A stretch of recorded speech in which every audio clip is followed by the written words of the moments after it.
اب بازو کٹا, پھر پانی تو بھر لیا تھا, لا نہ سکے, پھر گردن کٹی تو شہید ہوئے.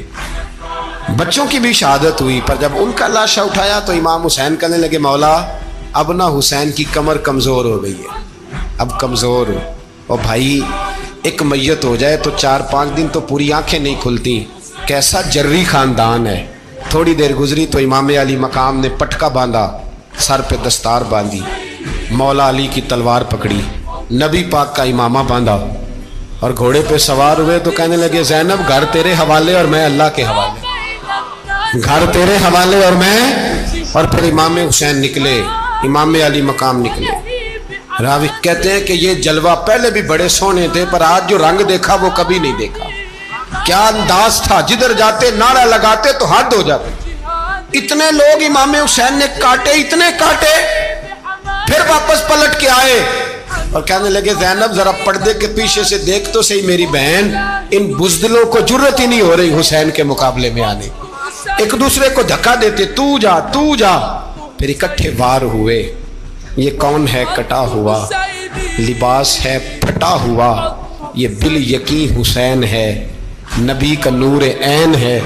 پھر چاروں جانب سے تیر برسے تو امام علی مقام چونکہ نماز کا وقت ہو گیا تھا, اترے گھوڑے سے, خون بہ رہا تھا, گرم ترین ریت سے تیمم کیا, سر سجدے میں رکھا, اور جب شمر آپ کی گردن کاٹنے لگا تو کہنے لگے ٹھہر جا ذرا رب سے ایک بات کر لینے.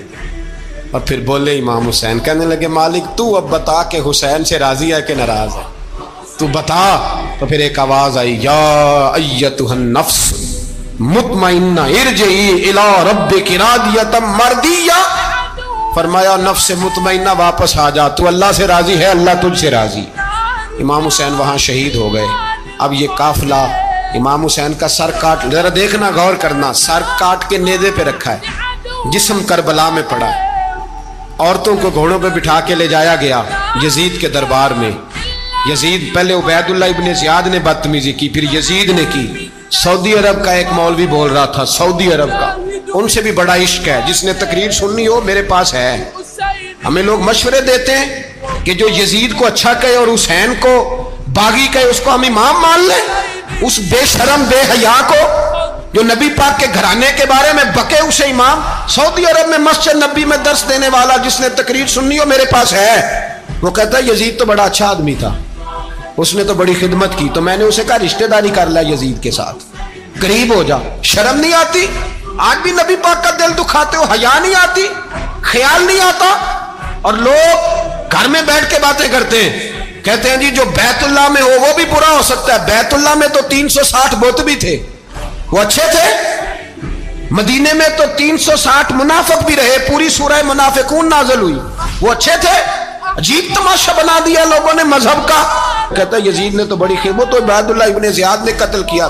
بے شرمو, اگر عبید اللہ ابن زیاد نے بھی قتل کیا تھا تو حکومت کس کی تھی؟ تو پھر یزید نے عبید اللہ ابن زیاد کو سزا کیوں نہیں دی, بلکہ ایک جگہ 2 گورنریاں دی اس کو, یہ حال کیا.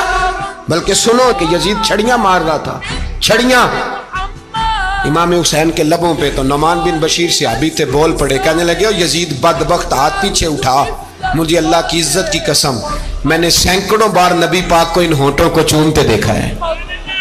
حضرت جناب زینب عورتوں کے مجمع میں پیچھے ہو کے بیٹھی ہیں. یزید کے پاس جب پہنچا لشکر تو یزید کہنے لگا دیکھو اللہ نے مجھے عزت دی اور میرے مخالفوں کا کیا حال ہوا.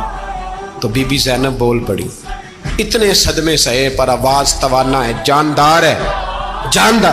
ہمارا کسی بندے سے جائیداد کا رٹا نہیں, ہم تو چاہتے ہیں امت اکٹھی ہو جائے, لیکن جو بندہ نبی پاک کی ماں کو دوزخی کہے, حضور کے باپ کو جہنمی کہے, یزید کو امیر المومنین کہے, اس کے ساتھ اتفاق رائے کر لیا جائے, یہ مذہب ہماری سمجھ میں نہیں آتا, بالکل نہیں آتا, قطعاً نہیں ہماری سمجھ میں آتا. کیسے اتحاد کر لیا جائے؟ یہاں تو میرے بھائی جو ہمارے ابا کا مخالف ہو اس سے اتحاد نہیں ہوتا, اور جو نبی پاک کے والد کو دوزخی کہے اس سے اتحاد ہو جائے.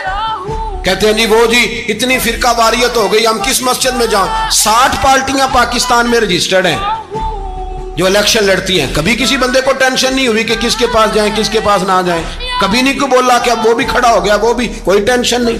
مذہب کی باری ٹینشن ہو جاتی ہے, اتنا بڑا مذہب ہوتا ہے بھائی, غلط بندے بھی آ ہی جاتے ہیں بیچ میں.